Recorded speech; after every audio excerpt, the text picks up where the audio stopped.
my next guest has been all over the news this week, or his name has been anyway. He was James Comey's deputy at the FBI for a time. Let's see if he can shed some light on the case the government is bringing against his former boss based on an indictment that had very little actual information in it at all. Joining us now, the former FBI deputy director, Andrew McCabe, who was also a CNN senior law enforcement analyst. But today I do want to talk about your role at the FBI. Andy, have you, first of all, let's just start. Have you been contacted or interviewed by the FBI at all regarding this investigation into James Comey? Yeah, not at all, Jake. I've not been contacted. I haven't been interviewed. They're not asked to interview me.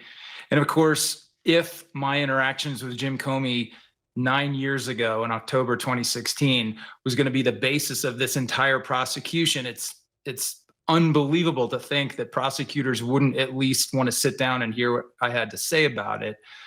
Could potentially be a fact witness or just to understand what my perspective is, and that has never happened. Yeah, I've seen others out there speculating that you're the person 3 named in the indictment as someone Comey allegedly authorized to leak information on his behalf. But a source familiar with the indictment told me that person 3 in the indictment is actually Comey's longtime friend, Columbia Law School professor Dan Richman, who was also a special government employee at the FBI at the time.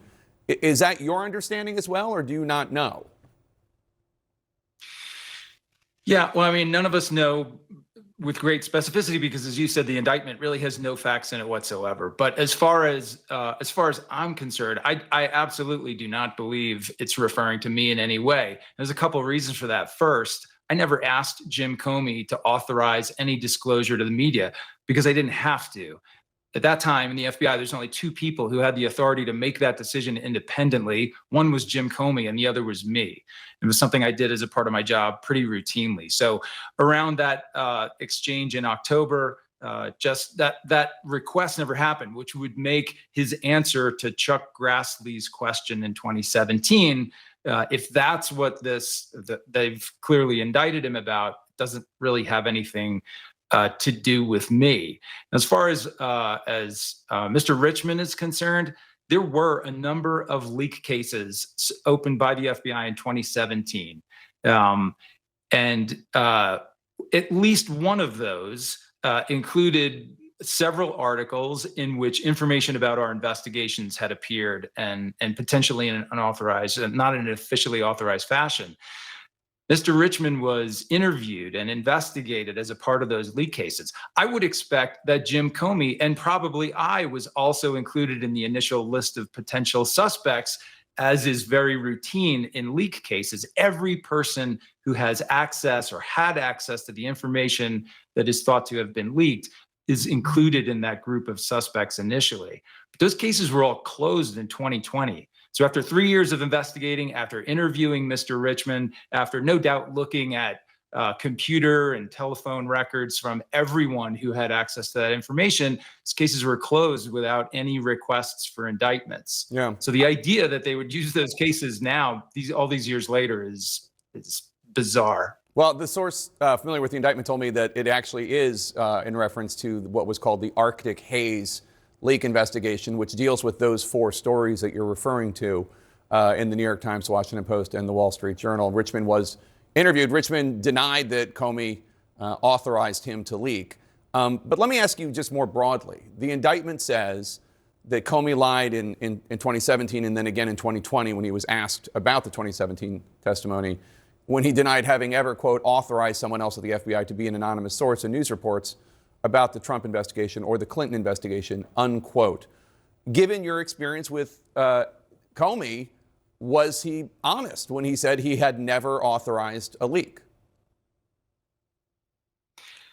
All I can say to that, Jake, is I'm not aware of Jim Comey ever authorizing some other person to leak information. That's not something I experienced personally. It's not something I saw in all the time I spent working around Jim Comey. So I can't sit here and characterize his testimony, which I think is far from clear enough to be the basis of a false statement or perjury prosecution. But nevertheless, all I can say is what my own experience revealed, and that is I didn't ever see Jim Comey authorizing other people to leak information. You're an attorney. You spent more than 20 years at the FBI. What do you make of this indictment overall, especially in the context of President Trump exerting public pressure on the Attorney General, on the U.S. Attorney's Office in the Eastern District of Virginia, in the sense that Eric Siebert got fired and replaced by Lindsey Halligan. What do you make of this all? And also his promise that he's going to go after, or he hopes that there will be other political opponents who face prosecution.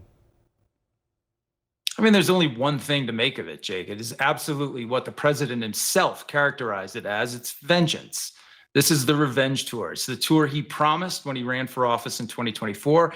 It's what most of us who have fallen in his crosshairs before expected, and it's what we're seeing now.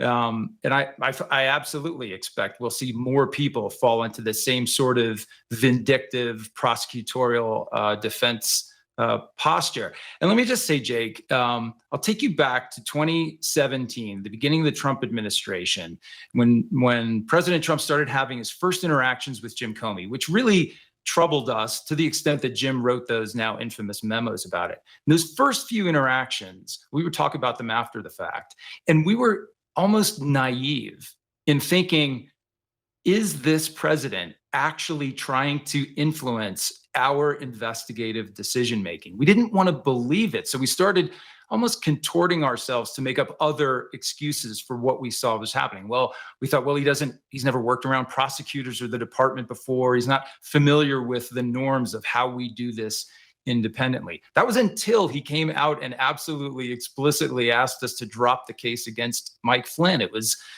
one of these like watershed moments. Well, now fast forward to where we are today.